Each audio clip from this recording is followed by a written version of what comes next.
Graça e paz àqueles que me acompanham a partir de agora. Meu nome é Marcos Cefas, estou aqui com um grupo amado de irmãos.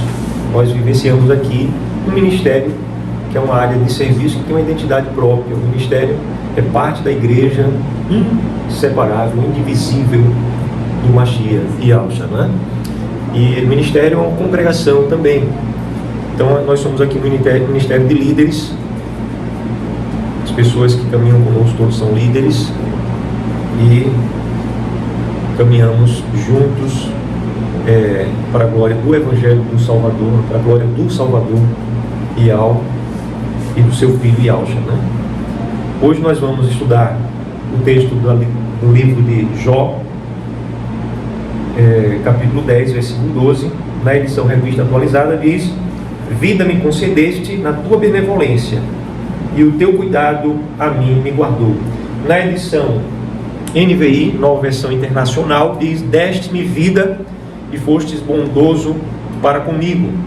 Na tua providência cuidaste do meu espírito. Aleluia, amém. Aleluia, amém.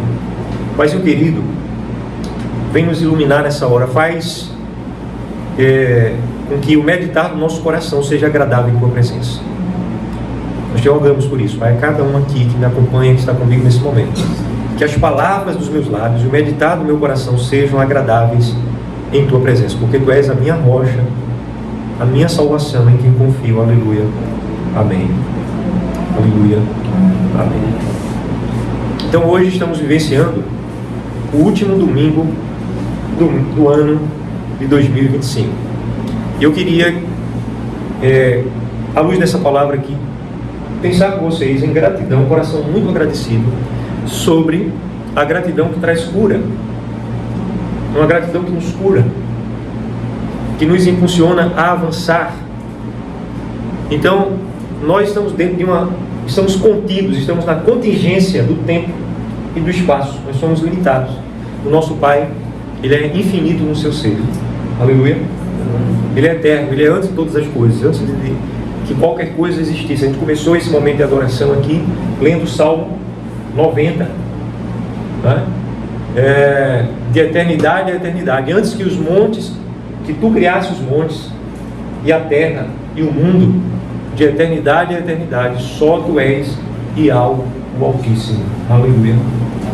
Então Ele é eterno. E ali o Salmo 90 mostra a eternidade do nosso Pai e a transitoriedade do homem, mas ao mesmo tempo que Ele é transcendente, Ele está além do tempo, do espaço, Ele também é imanente, Ele também está presente, Ele cuida de nós. Então aqui em Jó 10, versículo 12, nos fala claramente sobre essa presença que cuida de nós. E o ano termina, mas Yahweh continua sendo o mesmo. Ele não está preso a tempos, a épocas como nós estamos. Ele cumpre suas promessas. Ele tem observado que Ele tem guardado as datas das festas que Ele estabeleceu. Essas festas são proféticas, elas apontavam para realidades superiores, eternas, espirituais, e elas mostram que existem sim coisas que agradam o nosso Pai. Então o nosso Pai estabeleceu reuniões, ajuntamentos que agradam o coração dele. Ele tem gosto, amém? E tem bom gosto, diferentemente de nós, que às vezes a gente tem gosto sem saber porquê. Tudo aquilo que Ele gosta e aprova tem um fundamento sólido, eterno, imutável, na sua justiça, na verdade. Então às vezes a gente é feito criança: não gosto de comer isso, porque você não gosta. Não gosto porque não gosto, né? Então a gente fica meio assim também. Às vezes, por exemplo, o Pai pede para a gente fazer algo, o Pai celestial, e aí a gente diz: não me identifico com isso, com aquilo, né? E a gente fica sem entender que é uma direção dele, e que quando a direção é dele é porque é boa, perfeita e agradável, vai ser maravilhoso. Então, os tempos passam, as estações passam, mas o cuidado dele permanece. A gente precisa ver o cuidado dele em nossa vida esse ano. Jó não escreve, não vivencia, né? O que está declarado aqui no livro de Jó e o que está escrito e o que ele falou, porque aqui estão as palavras de Jó. Então, o que ele falou, ele não falou num momento de bonança, momento de paz, momento em que tudo estava bem. Não, ele estava enfermo, enfermidade gravíssima, Ele tinha perdido todos os seus bens materiais. Ele era um homem riquíssimo. Talvez para alguém que nunca teve nada na vida, perdeu o barraco, né? Alguém que só tinha roupa rasgada, roupa fétida, perdeu um pedaço da roupa. Mas para quem viveu um padrão de vida, de conforto, materialmente falando, a pessoa perder tudo isso é muito mais difícil. É muito mais difícil de quem nunca teve, né? Então ele era um homem riquíssimo. A Escritura vai nos mostrar esse detalhe. Não é que é o mais importante, mas vai entrar nesse detalhe porque também tem importância. Aleluia. E vai mostrar que ele era um homem riquíssimo. Vai mostrar detalhes da riqueza dele. Na terra, ele era um homem muito, muito próspero materialmente. Mas além disso, ele era um homem próspero no seu lar. Ele tinha um lar equilibrado. Ele tinha uma família unida. Ele tinha 7 filhos homens, sem contar com as filhas mulheres. E, num determinado momento, uma catástrofe abate sobre os bens dele, né? Povos se levantam, tomam em guerras, de repente, antes mesmo dele saber, os bens dele é tomado, incêndio consome uma parte da riqueza dele, tudo isso, um acidente gravíssimo acomete e mata todos os irmãos que se reuniam regularmente, anualmente os irmãos se reuniam, era uma família unida. Esse ano se brincou muito, olha, tem família que se você for dar de presente um par de Havaianas, não faça isso nesse Natal, né? Por causa da polêmica que houve lá das Havaianas, né? Então, tem família que não tem unidade, a ponto de um par de Havaianas provocar uma briga. Mas não era assim a família de Jó. E Jó vê todos os seus filhos amados. E Jó adorava, Jó intercedia por eles. E eles eram abençoados pela intercessão de Jó. Assim como tua casa é abençoada pela tua intercessão. Aleluia. E ele vê os seus filhos morrerem. Por último, a sua saúde vai embora.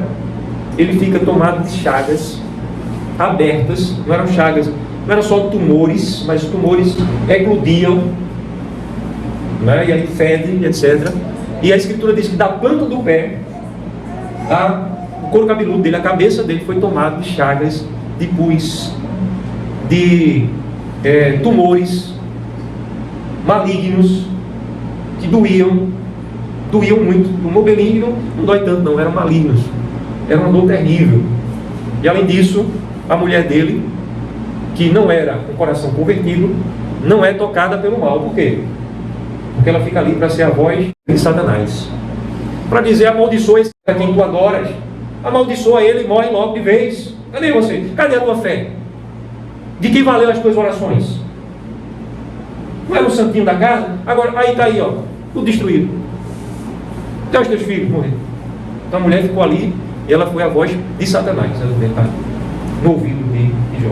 Como se não bastasse ainda, os amigos dele vieram querendo fazer o bem, querendo ajudar. Imagina alguém que quer ajudar e isso atrapalha. Então ainda chega 3 amigos também para vasculhar a vida dele, acusar eles: olha, foi algum pecado que você cometeu, alguma coisa. Isso não é comum acontecer uma coisa dessa. Em parte estavam certos, em parte estavam errados, porque não era por causa de um pecado, mas estavam certos em dizer que não era uma coisa comum. E eles ficam muito tempo ali, eram homens sábios, ficam indagando, questionando, tentando ajudar, e aí prejudicando, aumentando a dor de quem sofre. Às vezes alguém está passando por uma dor e a gente quer ajudar, então como é que você está? E aquilo só fere mais, né? Mas é parte de quem está querendo ajudar, às vezes também falar coisas que não é muito adequada. E também a pessoa que está precisando ser ajudada, dá esse desconto, essa compreensão, porque às vezes a pessoa não está falando isso para ferir, né? Sim ou não? Acontece isso. Mas você está doente, para você ver que às vezes o remédio não chega pela mão que você esperava que chegasse, né? Na hora certa, etc. e tal. Então, Jó fala essas coisas num momento de muita dor. E o que é que ele diz? Tu me deste vida. É para ele decorar, a gente vai sair daqui hoje decorado esse versículo, viu? Tu me deste vida. Já está aqui, né? Então, vamos dizer? Digam aí, eu quero ouvir a voz de vocês. 1, 2, 3, já. Tu me deste vida e foste bondoso para comigo, e na tua providência cuidaste do meu espírito. Aleluia. Tu me deste vida e foste bondoso para comigo. Isso é NVI, é Nova Versão Internacional. E na tua providência cuidaste do meu espírito. Aleluia. Então isso se chama maturidade espiritual. Um tempo de bonança, quando tudo está bem, o vento em popa, a conta da gente está com muito dinheiro, as coisas estão caminhando fácil, não há crise, né, aparentemente, todo mundo está com saúde, a família toda, até as pessoas estão mais longe, a gente recebe notícia que está bem, está tudo bem. Agora quando as coisas começam, parece que diz o matuto que quando o mal vem, ele não vem sozinho, ele vem acompanhado de muitas coisas ao mesmo tempo. Não é assim que essa história aí, né? Parece que vem tudo de uma vez só, não é só uma dor de dente, é muita coisa de uma vez. Então, foi assim na vida desse homem que falou essas palavras. Somente quem tem o Espírito do nosso Pai pode reconhecer isso em toda e qualquer circunstância. Não é fácil não, viu? Não veio assim no primeiro dia, no segundo dia não. Muitas vezes vem a lágrima, às vezes vem da nossa parte, vem o questionamento. Veio na vida de Jó, questionou. Por quê? Por que está acontecendo isso? Vem o tentador com a incredulidade. Olha, está vendo? Você é que não presta. Se as coisas estão dando certo. Muitas coisas aconteceram, mas você que um dia aceitou o Evangelho do coração, que recebeu a pessoa do Salvador através do Espírito dele, o Espírito dele habita em você. Chega um momento que mesmo na adversidade você diz isso. Vamos dizer? Deste vida e foste bondoso para comigo, e na tua providência cuidaste do meu espírito. Então Jó declara essas palavras. E nesse momento de gratidão, nesse momento de alegria, nesse momento também desafiador, eu não sei como é que foi teu ano, como é que você está agora, como é que está o teu coração aí.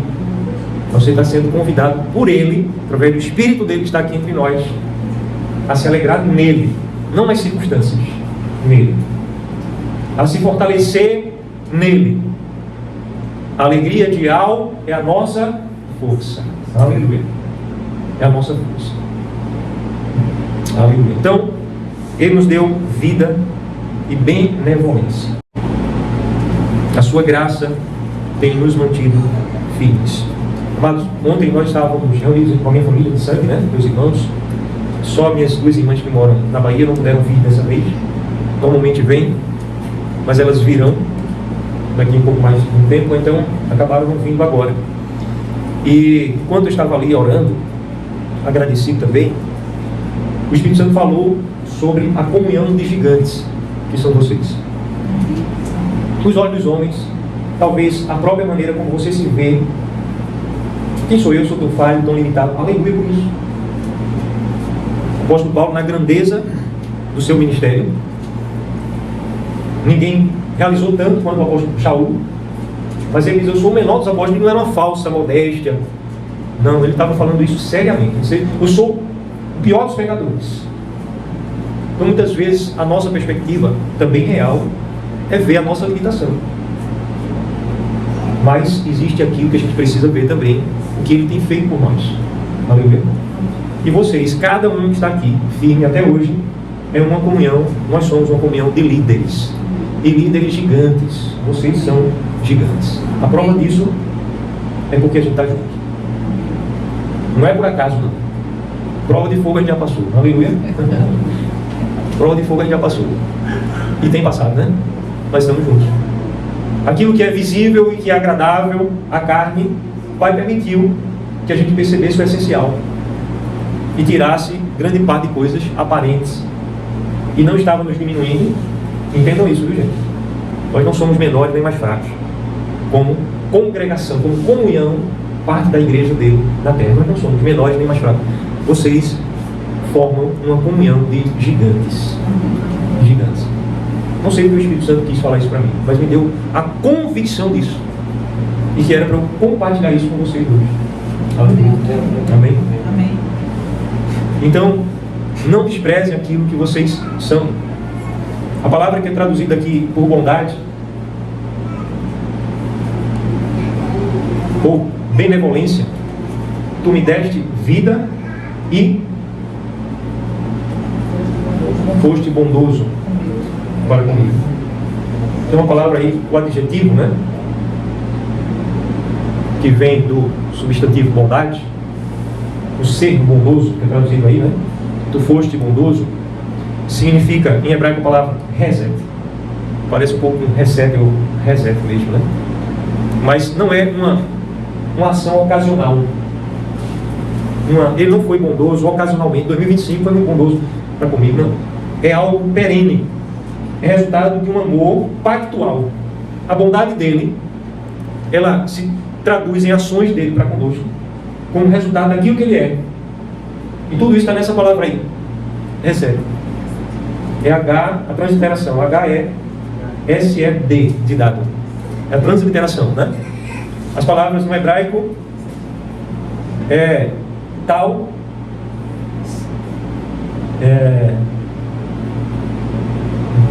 fugiu o nome de uma letra. E Dalet. A letra que tem som de S no hebraico. Fugiu o nome dela. Mas dá esse branco, né? Então a fidelidade dele tem feito com que ele seja bondoso.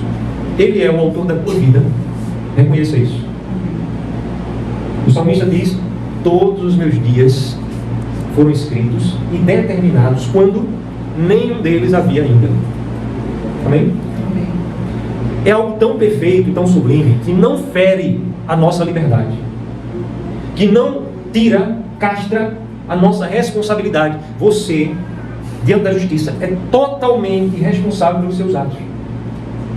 Apesar disso, o autor da vida, não castrando a tua liberdade, a tua capacidade de escolher e ser responsável pelas tuas escolhas, ele escreveu isso quando nenhum dos teus dias havia ainda. Ele é o autor da nossa vida.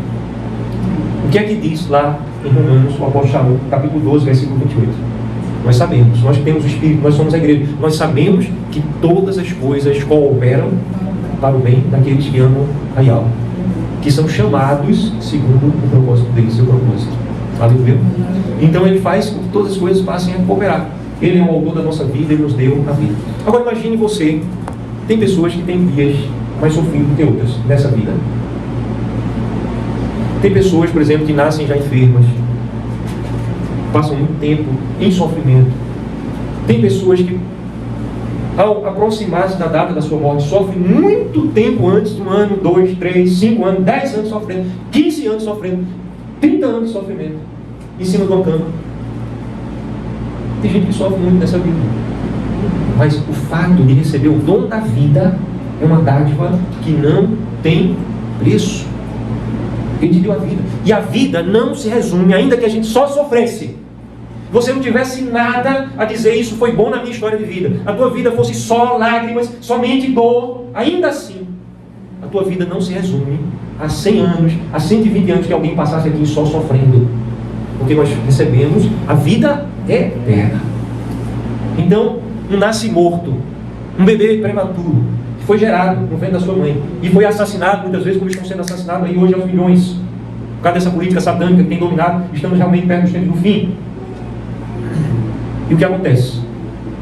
Essa criança não teve a consciência amadurecida de um ser humano, mas é um ser humano, foi gerado na vida. Existe uma explosão de luz, hoje é perceptível isso, quando o gameta masculino, com 23 cromossomos do pai, como se chama o gameta masculino? Espermatozoide, é a célula, espermatozoide. Ele se encontra com o óvulo, que é a célula, o gameta feminino, com 23 cromossomos.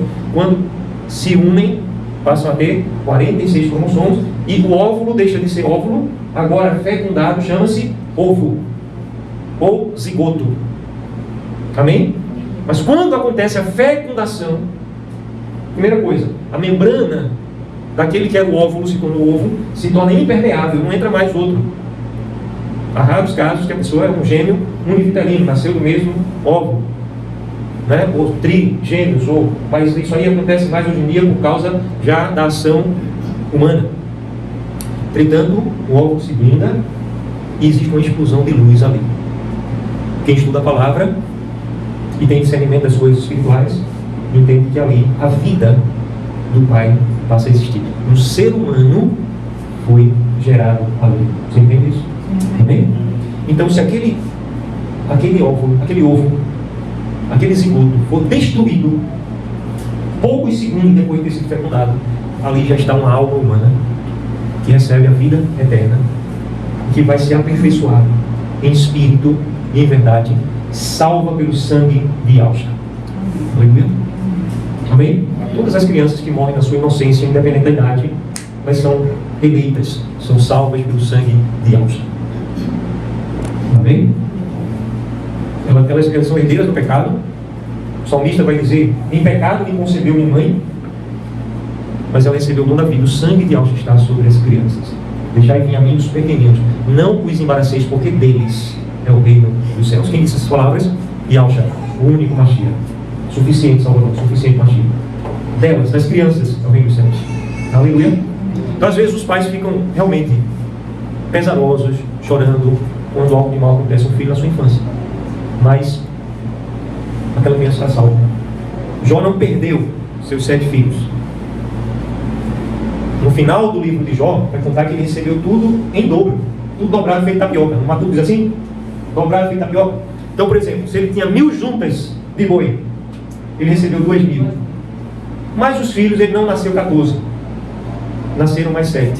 Por quê? Ele não estava recebendo tudo em dobro. Porque dos filhos ele não recebeu 14, só recebeu mais 7, porque ele não perdeu. Amém? Aleluia. Não perdeu, ele recebeu o dobro. Aleluia. Então, amados, a palavra mostra-nos que o dom da vida, nós devemos ser gratos pelo dom da vida. Quantos segundos você viveu em 2025? Foi bom? Quantos momentos de bem-estar você viveu sem dor de cabeça, sem dor de dente, sem enxaqueca, né? Sem falta de ar, sem torcicolo, né? Sem uma dor na junta, sei lá onde. Se você está comendo muita açúcar, vai dar dor nas juntas. Faltando magnésio, vai dar dor nas juntas aí, né? Ficando entrevado, não sei porquê, eu acho que eu estou na idade 200. Eu pensei nisso quando eu tive chikungunya. Eu acho que é por causa da idade 200. Mas depois um bom pai me deu sabedoria. E até hoje eu me levanto da cama como criança e vou para o banheiro, não entrevado, feito um velho. Eita, estou todo doido, dolorido não. Aleluia. Então, ele cura as tuas dores. Ele dá sabedoria para você cuidar também do santuário que é o teu corpo. Fechando parênteses, agradeça a Ele pelo dom da vida. Agora, Ele te salvou. Você percebe que o privilégio que é de você não apenas receber a vida, mas você já poder estar desfrutando de comunhão com Ele agora. A tua vida começar a ser direcionada, não por imposição, feito os demônios costumam agir, né? Manipulando, dominando, escravizando, mas você sendo iluminado. O Espírito Santo vai nos dando consciência, trazendo a verdade, à medida que também cooperamos e desejamos a verdade. Você ficar resistindo à verdade: se hoje ouvirdes a minha voz, não endureçais o vosso coração, como os vossos pais, lá em Meribá, e por causa disso pereceram no deserto. Ficar no coração duro, resistente à verdade: não, eu vou por aqui, porque aqui eu vou dar melhor. Então, às vezes, a gente fica feito criança animada, costumo brincar, né? Me perdoe, não estou falando de ninguém, falando principalmente de mim. A gente fica: não, por aqui é melhor, eu quero isso. Não, meu filho, não vai por aí não. Ele fala, o espírito dele fala: não, eu quero esse pecado aqui, eu vou fazer, vou ser mais feliz, mais feliz. Vai não, meu filho, não vá por aí não. Aí a gente vai, ele não vai impor. A gente está com o coração e a voz, ouve a voz dele, endurece o coração, vai perecer. E eu não estou falando de condenação eterna para os salvos, não. Estou falando de trazer o pecado, uma vez consumado, sempre gera a morte. Aleluia. Até nisso vamos dizer aleluia. Então, dê uma olhadinha comigo lá no Salmo 133. Depois a gente vai voltar aqui para Jó de novo, porque a gente está decorando. Eu vou perguntar quem decorou primeiro o versículo. É fácil de decorar.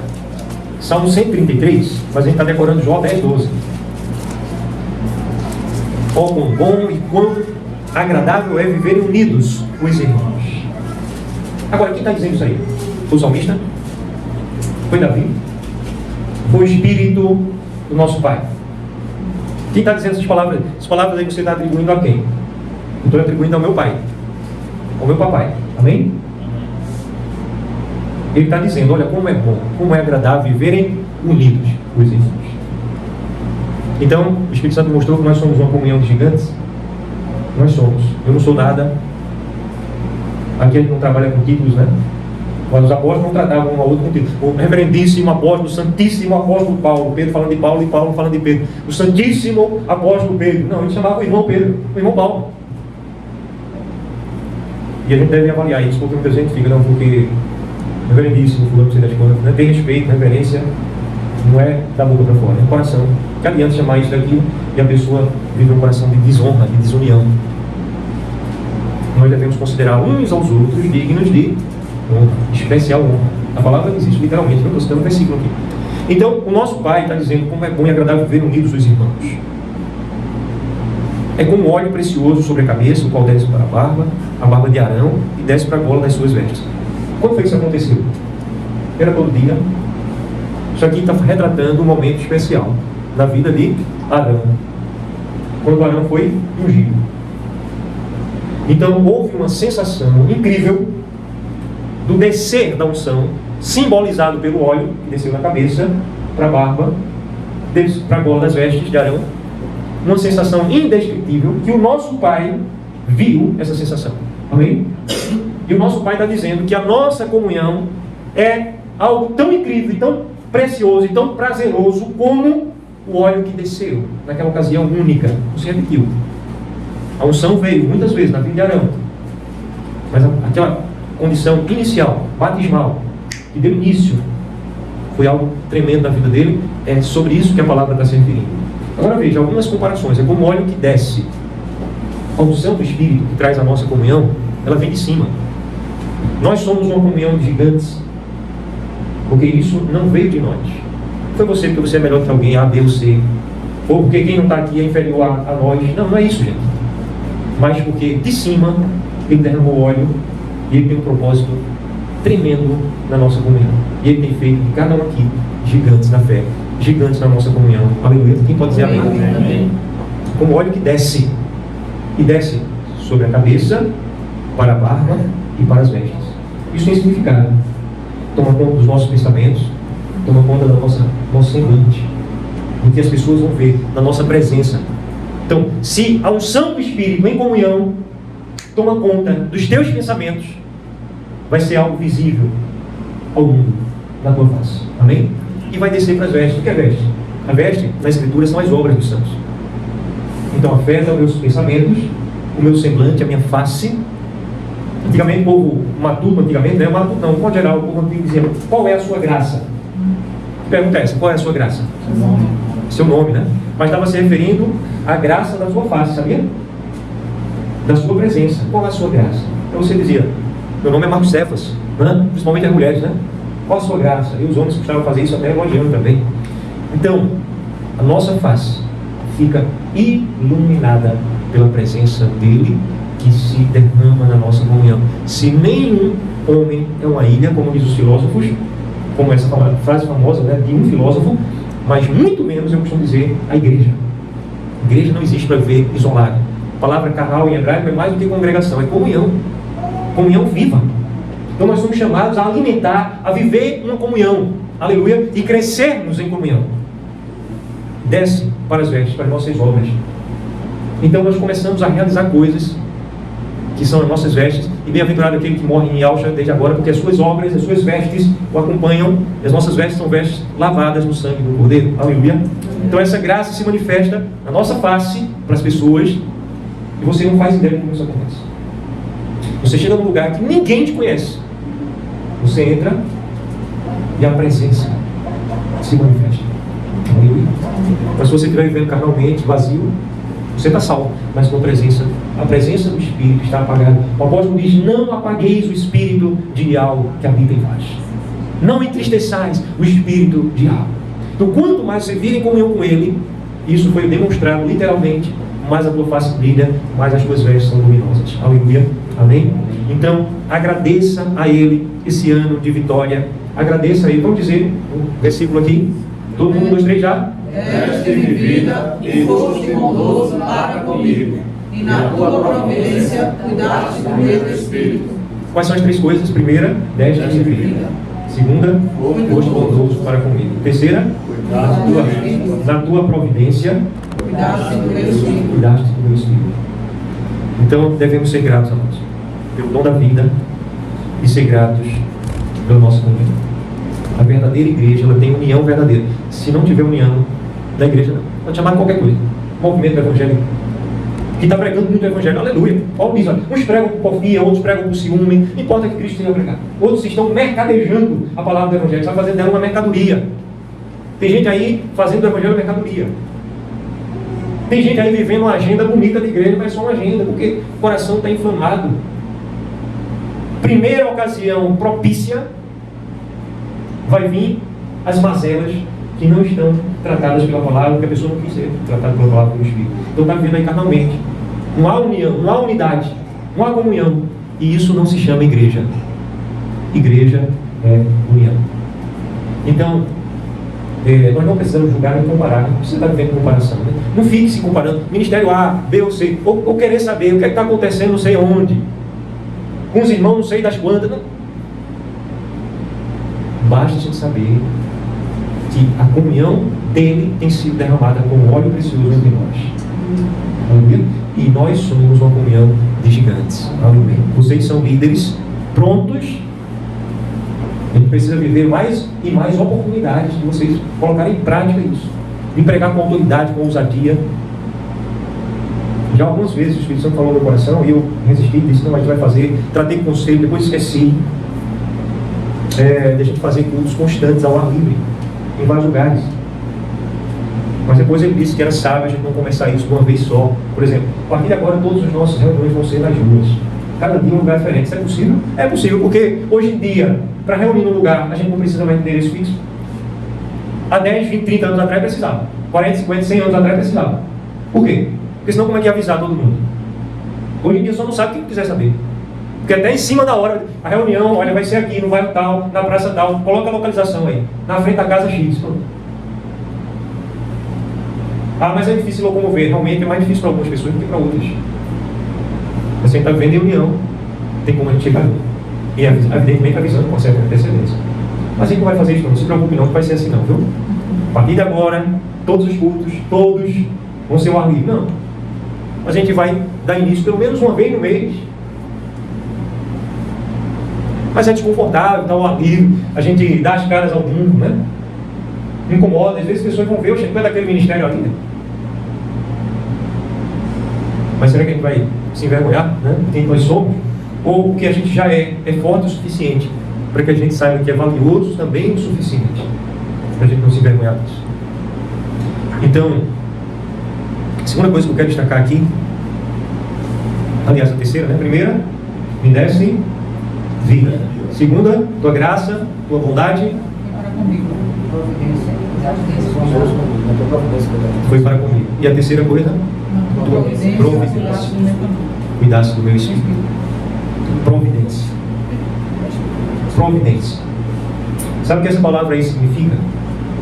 Ela significa um cuidado constante. Mas não é preocupação constante não. Porque tem mãe, a mãe fica o tempo todo com cuidado dos filhos, né? Normalmente é preocupação mesmo, né? Natural, eu não estou questionando as mães aí, nem condenando muito menos. Mas esse cuidado que ele quer que a gente tenha não é preocupação. Coração apertado. Até chegar em casa, né? Então o filho chega em casa, a filha chega em casa, agora eu posso descansar. Você tem que aprender a descansar nele. Porque não é porque você está perto, não é porque a pessoa está dentro de casa, está mais protegida ou menos protegida. Não, nem se engane com isso, não. As pessoas que você ama não estarão mais protegidas por causa da tua presença. O que é que diz o Salmo? Não vale falar não, 127. Se ao não guardar a casa, não edificar a casa, em vão trabalhos que há. Se ao não guardar a cidade, em vão vigia a sentinela. Então entrega a ele, descansa nele. Agora entrega mesmo. Mas ele cuida constantemente. A providência traz a ideia de algo ininterrupto, algo que não para.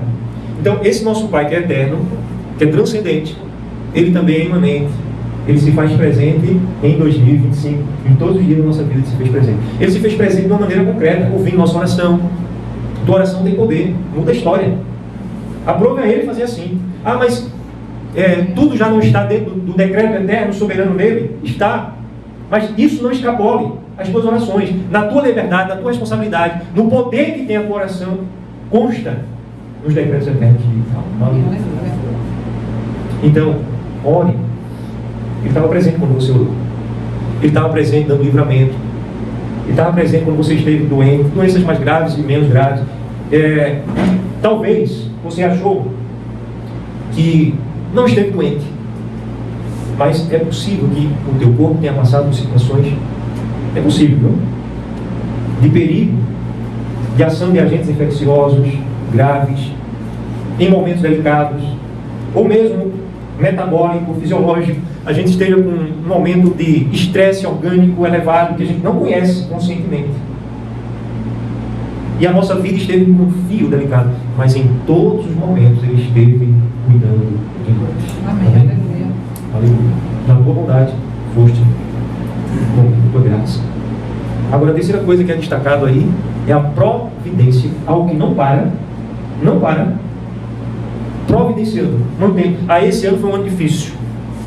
Esse ano eu tive que trabalhar dobrado, feito escravo. Senão as coisas não vinham. Foi Ele quem colocou o pão na tua mesa. Amém? Aleluia.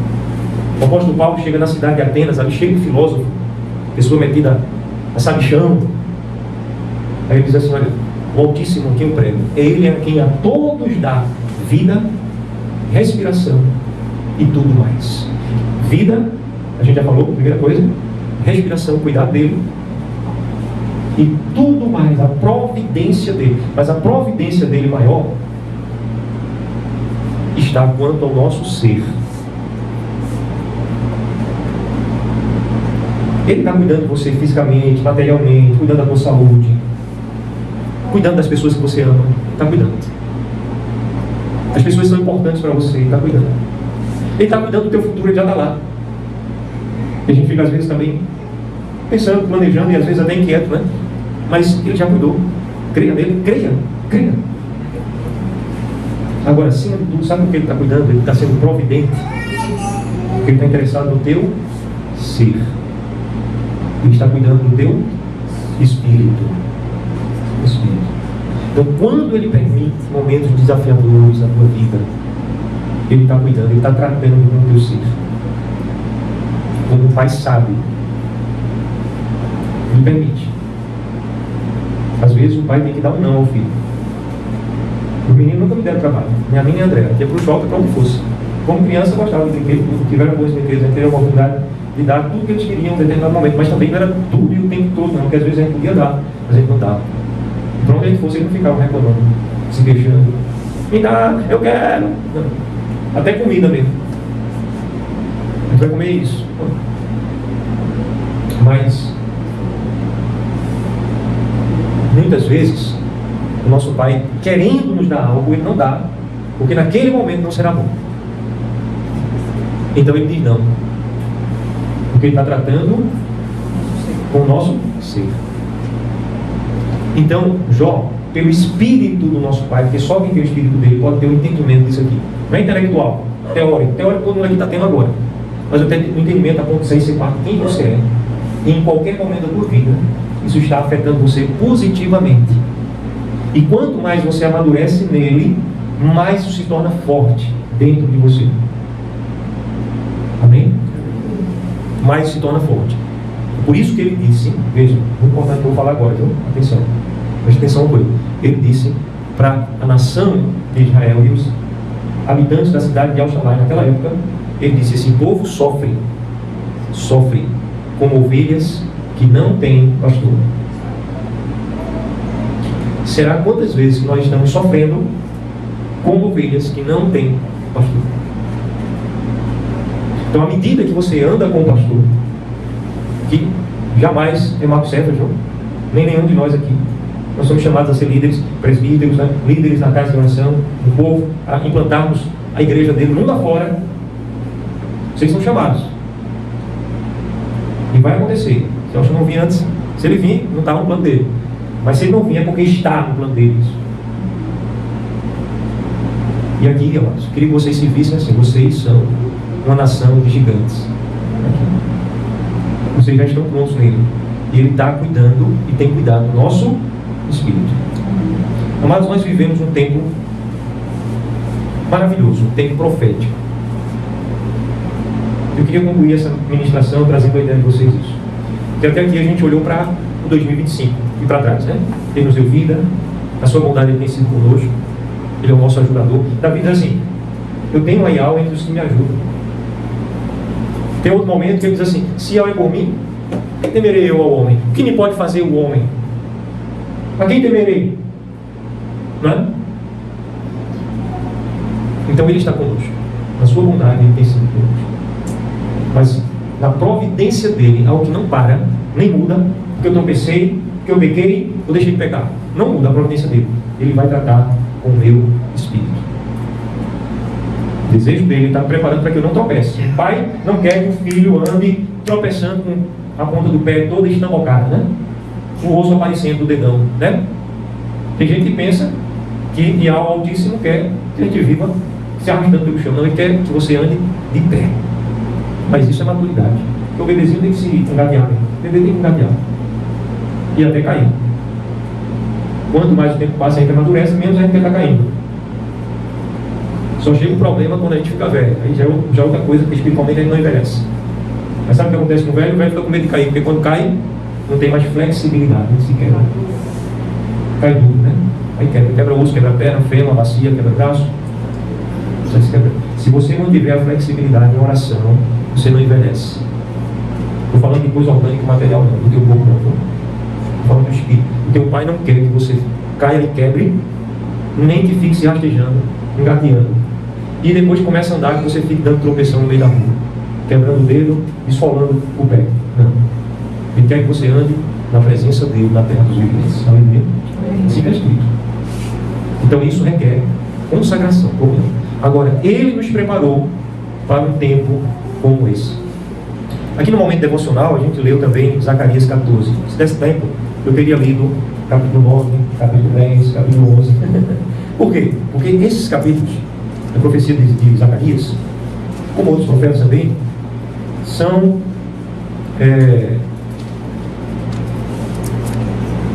proféticos que falam do tempo do fim. Então, no capítulo 14, há uma expressão que se repete muito, que é sobre a festa de tabernáculos. A profecia de Zacarias, que Alcho, nosso Salvador, disse que as Escrituras não podem falhar, que não vai passar sem que se cumpra nem um tio e nem uma vírgula. É claro que ele está falando isso em hebraico, viu? Mas eu vou aqui mencionar o detalhe disso. Ele está dizendo que os mínimos detalhes, ele diz, nem um iota, que é a menor letra do hebraico, vai passar sem que se cumpra. Mas tudo vai se cumprir. Zacarias 14 não se cumpriu ainda. Por quê?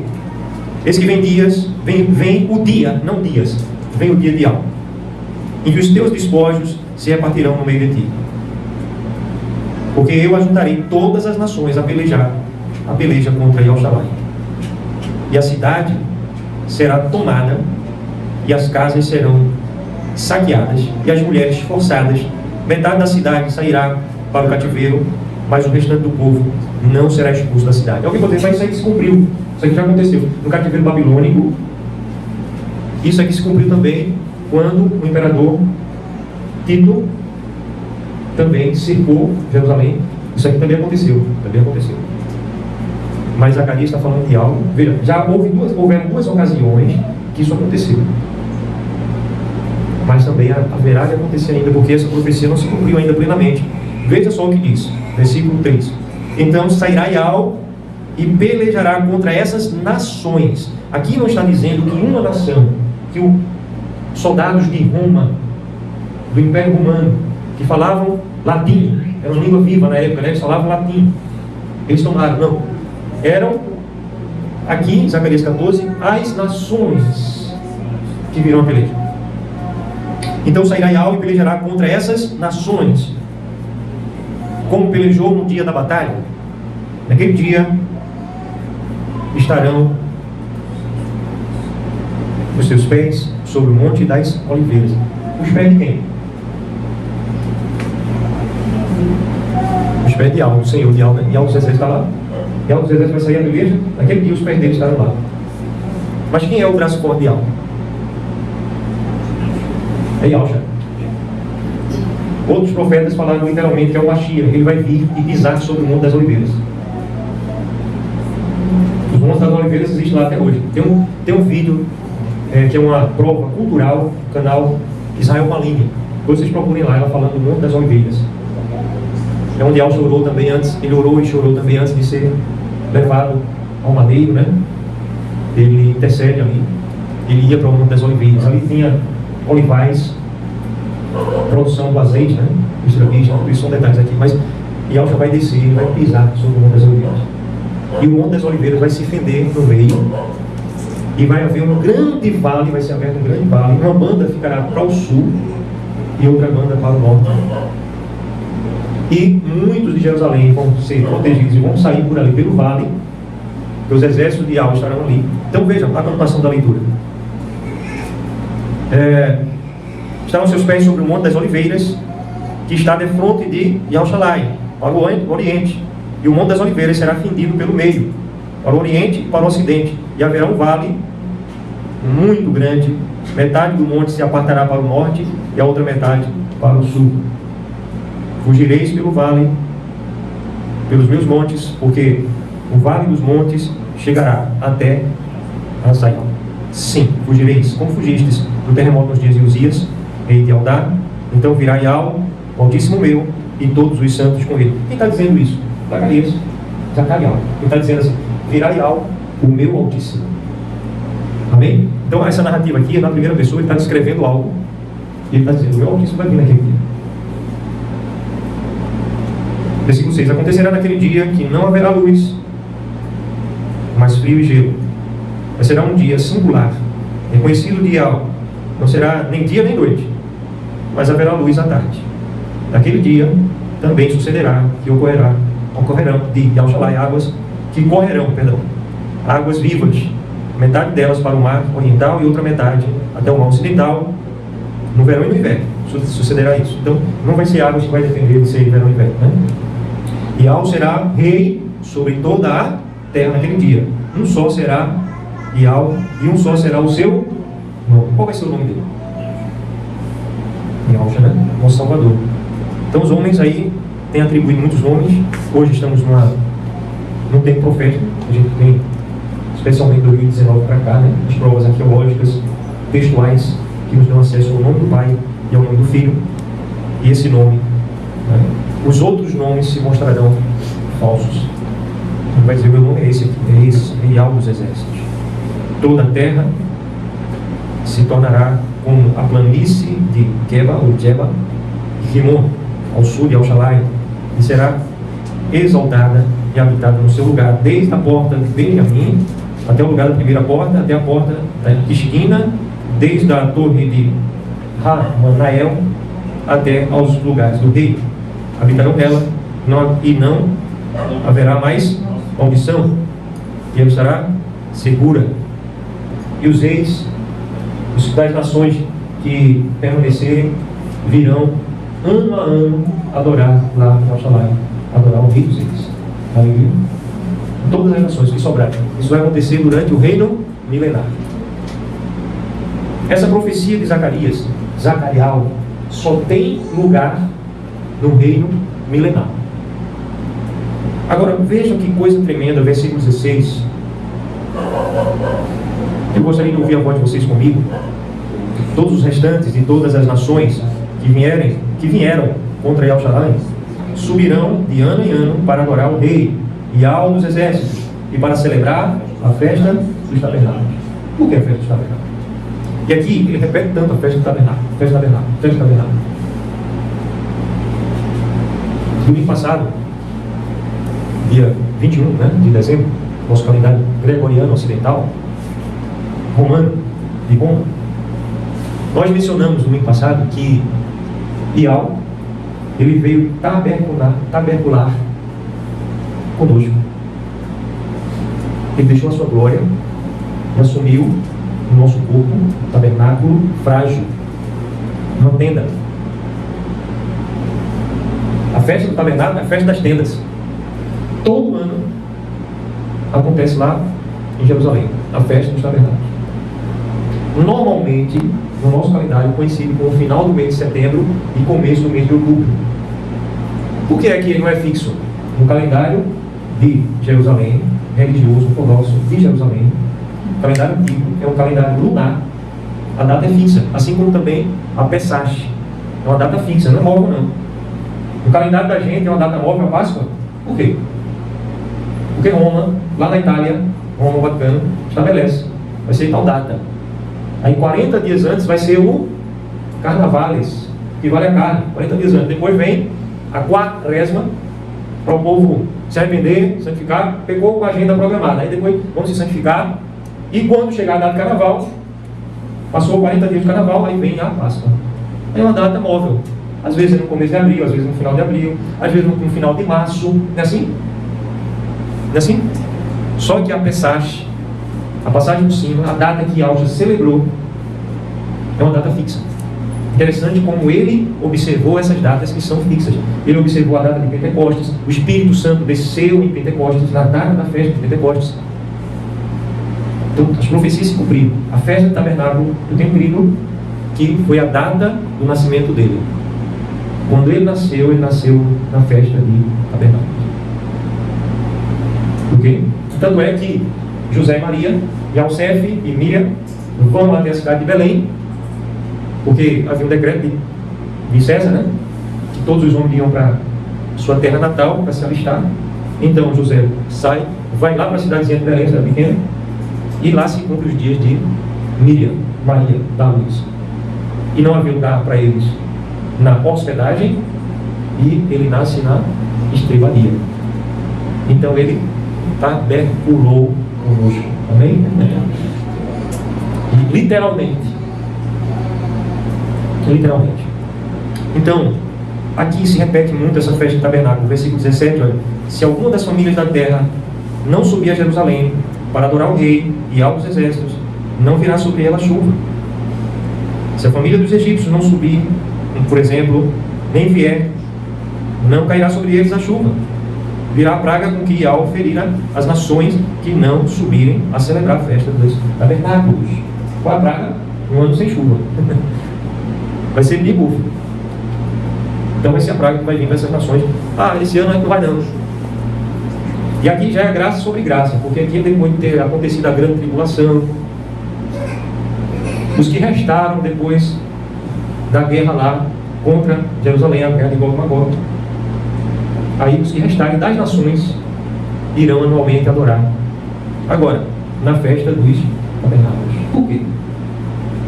Não podia ser na Páscoa, não, na Pessach. Não podia ser no Natal. Não podia ser, vamos dizer, outras festas, festas trombetas. Na festa de Pentecostes. Não, é na festa dos tabernáculos.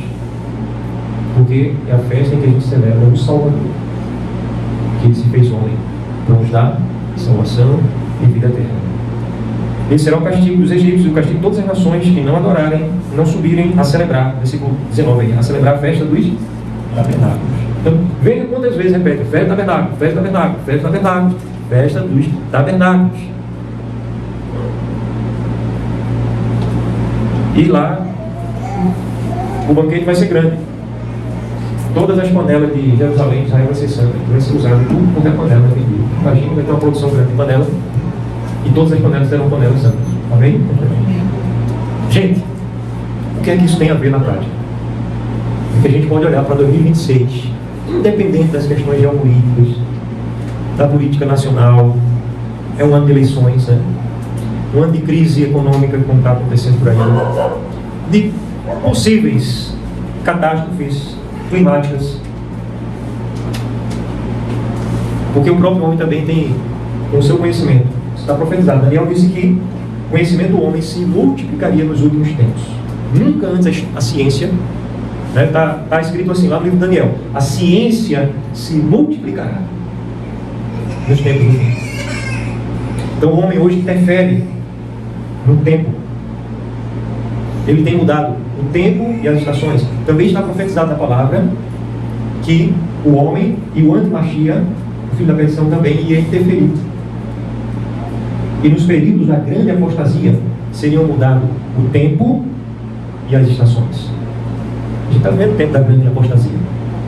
Foram mudados o tempo e estão mudando as estações. Então é provável, porque isso é interesse de alguns poderosos que são cavalo do cão, certo? Satanás não usou Faraó, Faraó não personificou Satanás, e tantos outros líderes, imperadores, personificaram Satanás, tentando extinguir os salvos. Vocês acham que hoje é diferente? Vocês não acham que hoje Satanás continua usando homens para extinguir a nação dos salvos? Ele tem usado artifícios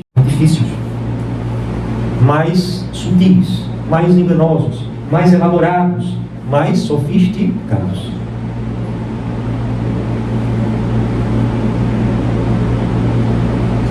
Mais sofisticados. E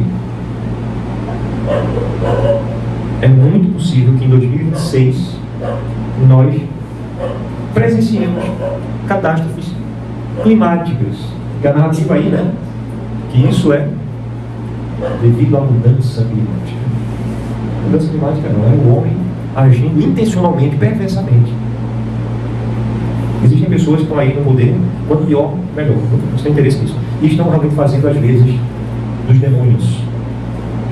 Então, não seja de admirar. E outras coisas mais. Se você acordar um dia de manhã e dizer, não soltaram uma bomba atômica no país, ninguém vai arrancar o cabelo da cabeça, não. Quem está cuidando do nosso espírito, do nosso ser? Você tem se lançado aos cuidados dele? Você está desejando cooperar com ele? Então, que nós possamos olhar para 2025 sendo gratos e olhar para 2026, para o futuro, tempo que for, com paz, com alegria, de que aquele que começou a boa obra em nós é fiel para completar. Que aquele que cuidou de nós até aqui vai cuidar, continuará cuidando, cuidará da nossa família, das pessoas que nós amamos, das pessoas que nós queremos bem. Amém? Ele vai cuidar. Ele tem ouvido as suas orações. Vamos dizer de qual? Quem já decorou de qual? Vamos dizer todos juntos? 1, 2, 3, já? Em vida, e a tua providência. Nós te agradecemos, Pai. Tu és o autor da vida. Como é maravilhoso a vida. Nós olhamos, ó Pai, para o bebê, a bebezinha como Aurora, e reconhecemos que só Tu podes conceder a vida. Tu és o autor da vida. Aleluia. Tu és maravilhoso. Tem nos dado a vida, Pai, respiração e tudo mais. Na Tua bondade, tens cuidado de nós, tens estado conosco, tens sido em nosso favor, tens agido em nosso favor. E por causa da Tua providência, porque Tu és providente, Tu és presente, tens cuidado do nosso espírito. A Ti seja a honra, a glória, o louvor, a força, o poder, a soberania, a majestade, porque a Ti são devidas. Que nós possamos crescer em honra, em glória e força, e que toda honra, glória, força e louvor sejam rendidas, sejam tributadas a Ti. Que nós não estejamos de mãos vazias, ou que nós não pensemos que algo de bom foi força do nosso braço, porque somos diferenciados, não. Foi força da Tua graça e Teu favor. Tu tens nos dado a benevolência, a graça de fazer de nós diferenciados. Nós te bendizemos porque temos conhecido o Teu Evangelho. Louvado seja o Teu nome nessa hora e para sempre. Aleluia. Amém. Nós vamos, amados, cantar novamente, adorar novamente a Ele. Amém? Você que me acompanhou até aqui, meu abraço forte. Bênçãos sejam multiplicadas em tua vida. Comente nesse vídeo. Diga assim: eu estou agradecendo por aquilo que Ele é e que sempre será para mim. Amém? Comente isso aí. Eu estou agradecendo por aquilo que Ele é e sempre será para mim. E isso vai ser um testemunho para muitas pessoas. Então, comente aí. Bênçãos sejam multiplicadas no teu viver. Aleluia. Amém.